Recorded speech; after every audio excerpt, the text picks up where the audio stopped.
Hallo!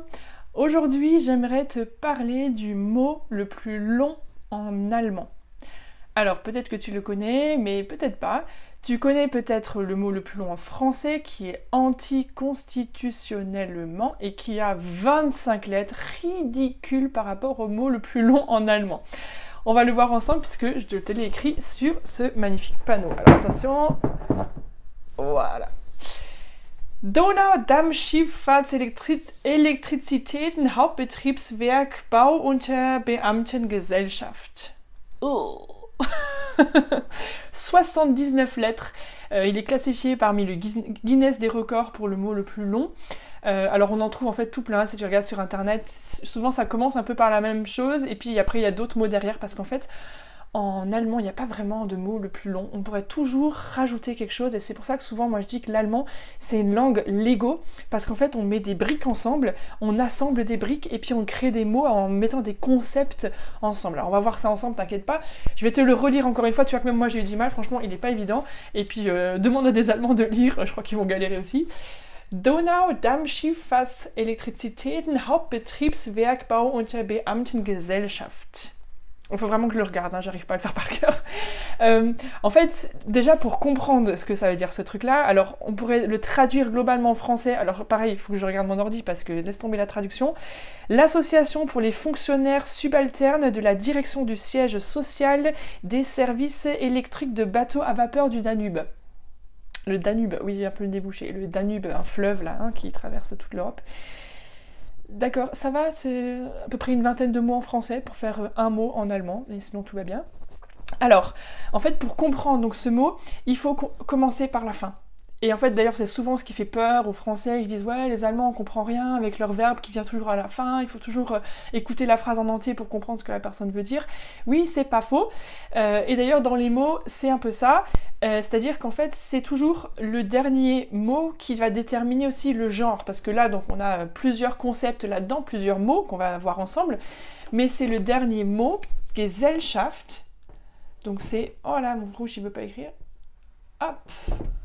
Voilà, Gesellschaft, c'est la société ou l'association. Et donc en fait, c'est die Gesellschaft. Donc forcément, tout ce mot-là va être féminin, puisque c'est die Gesellschaft. Donc ça va être die Donaudampfschifffahrtselektrizitäten Hauptbetriebswerkbau unter Beamtengesellschaft. D'accord?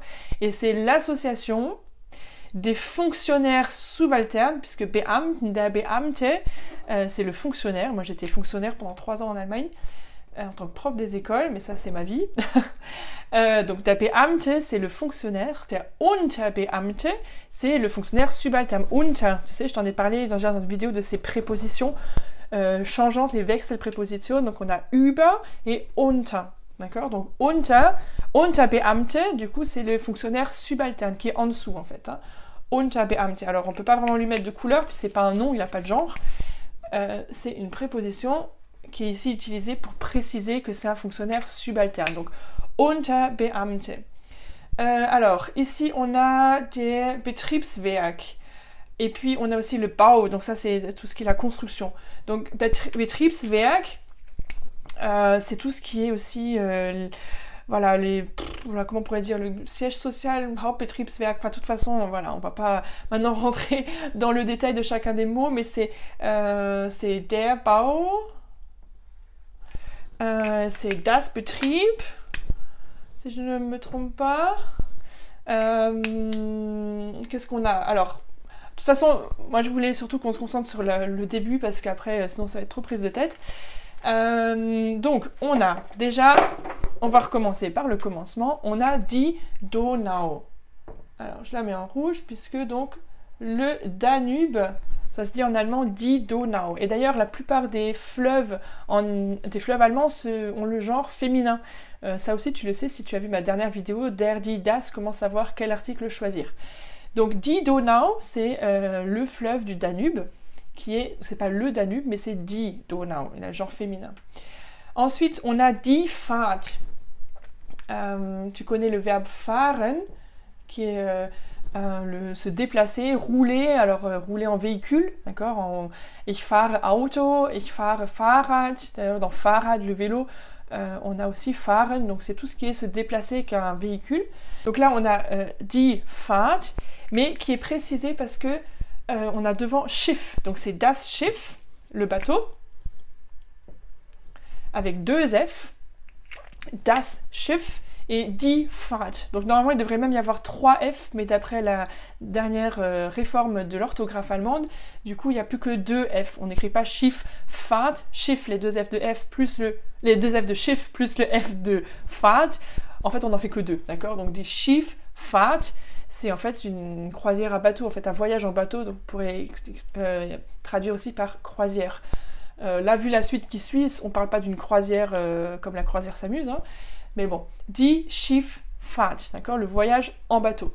Et Dampf, der Dampf, c'est la vapeur, d'accord, der Dampf. Donc là, on parle d'un voyage en bateau à vapeur. Dampfschiff, c'est le bateau à vapeur, et donc die Schifffahrt, c'est le voyage d'un bateau à vapeur sur le Danube. D'accord? Donc en fait, les Allemands, au lieu de dire la croisière d'un bateau à vapeur sur le Danube, il va dire die Donaudampfschifffahrt. Et c'est die, puisque Fahrt est féminin. C'est toujours le dernier mot qu'on va utiliser qui va déterminer le genre. Donc c'est ça qui complexifie un petit peu la chose. Donc effectivement, ça pourrait effrayer un petit peu, ça peut paraître compliqué, mais finalement, quand tu comprends le concept, tu vois que tu peux vraiment t'amuser à créer des mots avec ces briques. Die Donau, le fleuve, donc le Danube, das Schiff, le bateau, et puis die Fahrt, donc un voyage en bateau, et donc tu peux faire die Donauschifffahrt, si c'est juste un voyage en bateau, mais pas un bateau à vapeur. Et si tu rajoutes un bateau à vapeur, du coup, die Donaudampfschifffahrt. Et donc, après, on peut s'amuser à rajouter plein de choses. Moi, j'en connaissais un autre, c'était Donaudampfschifffahrtskapitän Münzenknopf. Donc, c'était le bouton du chapeau du capitaine du bateau à vapeur qui circule sur le Danube. D'accord? Münzenknopf, pardon.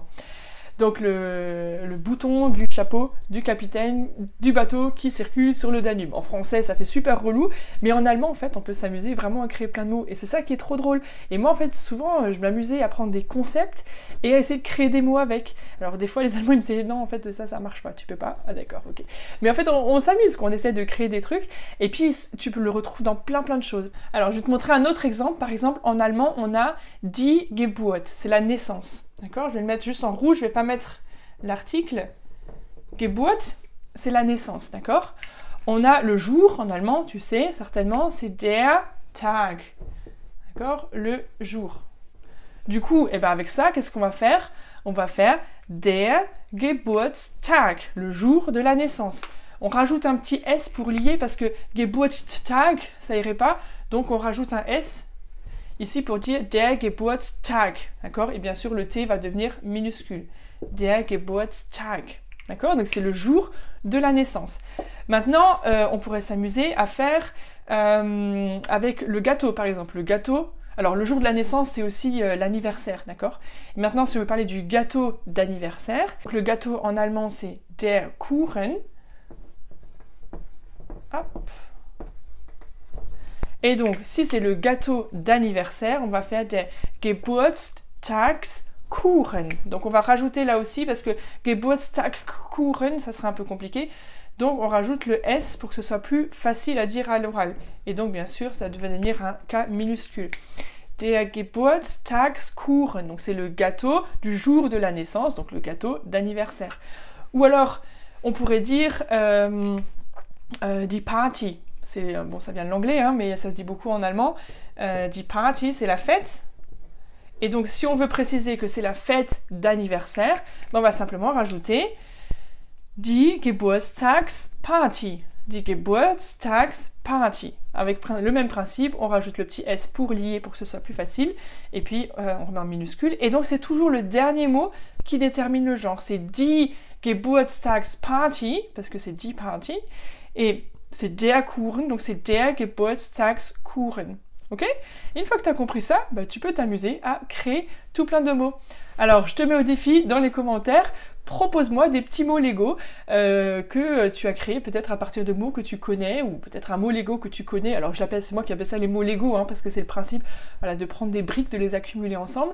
Alors je te propose de me mettre en commentaire de cette vidéo le mot Lego, ton mot Lego préféré, ou plusieurs si tu en connais plusieurs. Peut-être que tu connais un autre mot avec Donau, Damm, Schiff, Fahrtsgesellschaft, Kapitel, Münzen, Knopf, etc.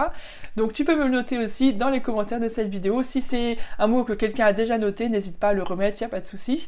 Et puis du coup ça va te faire une petite recherche autour de ces mots Lego. En tout cas je trouve que c'est génial, j'aime bien jouer. Donc voilà, je m'amuse avec la langue allemande. Voilà, j'espère que toi aussi tu t'es bien amusé, j'espère que tu as appris tes choses. N'hésite pas à mettre un petit pouce bleu si tu aimes cette vidéo et la partager autour de toi. Et puis moi je te dis à très bientôt. Bis bald. Tschüss.